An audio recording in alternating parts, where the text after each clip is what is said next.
সালামু আলাইকুম। আমার মনে হয় যে এই খবর শোনার পর বিএনপির অনেক নেতাকর্মীরা মিলাদ টিলা তো দিতে পারেন, খুশিতে মিষ্টিও বিতরণ করতে পারেন। তবে মেয়র হয় নাই, গেজারেট ছিল, ইশরাক নিশ্চিত তিনি মিষ্টি টিষ্টি খাওয়াবেন। কারণ এই ডক্টর ইউনূস সরকারের মধ্যে সবচেয়ে প্রভাবশালী আপনি ডক্টর আসিফ নজরুল না, এই মুহূর্তে আসিফ আসিফ মাহমুদ সজীব ভুইয়া, আর আরেকজন তিনি আছেন উপদেষ্টা মাহফুজ। সামহাও তিনি বাটে পড়ে গেছেন, থাকে না যে দপ্তরবিহীন একটা অবস্থায় মন্ত্রী, ওইরকম তিনি আছেন। বাঘ কিন্তু নখ নাই, তারপর হচ্ছে ধরেন একটু দুর্বল হয়ে গেছেন, স্ট্যাটাস দিলে ফেসবুকে বেশিক্ষণ রাখতে পারেন না, অনেক কিছুই তিনি করেছেন, আবার এটার মাধ্যমে বিতর্কিত হয়েছেন। যাই হোক, তবে উপদেষ্টা আসিফের নামে একাধিক বিভিন্ন অভিযোগ থাকার পরেও স্বপদে বিভিন্ন সেক্টর নিয়ে কঠিন অবস্থানে প্রতাপশালী ভূমিকায় আছে উপদেষ্টা আসিফ মাহমুদ। কোনোভাবেই যখন তাকে হটানো যাচ্ছিল না, তখন নিজ থেকেই মাহফুজ এবং আসিফ যে কোনো সময় পদত্যাগ করতে যাচ্ছে। সময়টা গুণিগুণে আর এক মাস, ডিসেম্বরের প্রথম সপ্তাহে উপদেষ্টা পদ থেকে পদত্যাগ করবেন উপদেষ্টা আসিফ মাহমুদ এবং উপদেষ্টা মাহফুজ। এখন কেন, নিশ্চয়ই বুঝতে পারতেছেন কেন, এখানে আর ব্যাখ্যা বিশ্লেষণ দরকার নাই। সোজা কথা হচ্ছে যে এই দুই উপদেষ্টা আগামী ত্রয়োদশ জাতীয় সংসদ নির্বাচন করবেন।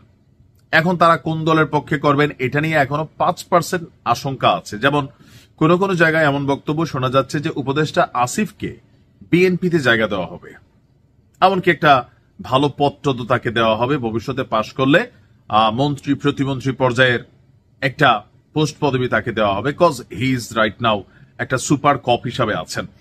তবে মাহফুজের অবস্থান নিয়ে অনেকে বলছেন যে তার বাবা যেহেতু বিএনপিতে দীর্ঘদিন রাজনীতি করছেন, এমনকি রানিং কমিটিতেও আছেন, সো সেক্ষেত্রে মাহফুজও বিএনপি রাজনীতি করবে। তবে আমাদের গণমাধ্যম কালবেলার যে রিপোর্ট, সেখানে বলা হয়েছে যে কালবেলাকে জানিয়েছে অন্তর্বর্তী সরকার এবং এনসিপির দায়িত্বশীল একাধিক সূত্র যে এটা যেই ছাত্র উপদেষ্টাদের দুজনেই পদত্যাগের বিষয়ে ইতিবাচক অবস্থানে রয়েছেন, সব ঠিক থাকলে আগামী ডিসেম্বরের প্রথম সপ্তাহের মধ্যেই এই দুই উপদেষ্টা পদত্যাগপত্র জমা দিতে পারেন এবং ত্রয়োদশ জাতীয় সংসদ নির্বাচনে প্রার্থী হওয়ার বিষয়ে এখন পর্যন্ত ইতিবাচক অবস্থানে রয়েছে।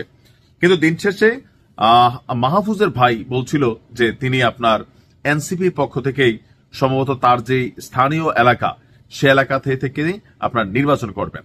আর উপদেষ্টা আসিফ মাহমুদ সজীব ভুইয়ার ক্ষেত্রেও যতদূর আমরা নাসিরউদ্দিন পাটোয়ারির পদ পদবি নিয়ে নাড়াচাড়ার খবর পাইছি বা গণমাধ্যমে আসছে, সেখান থেকে এটাও নিশ্চিত যে আসিফ মাহমুদ সজীব ভুইয়াও দিন শেষে এনসিপিতে যাবেন। তবে এনসিপি আগামী এক মাসে নিজেদের রাজনৈতিক অবস্থান কতটুকু গোছাইতে পারে এটাও কিন্তু একটা ফ্যাক্ট।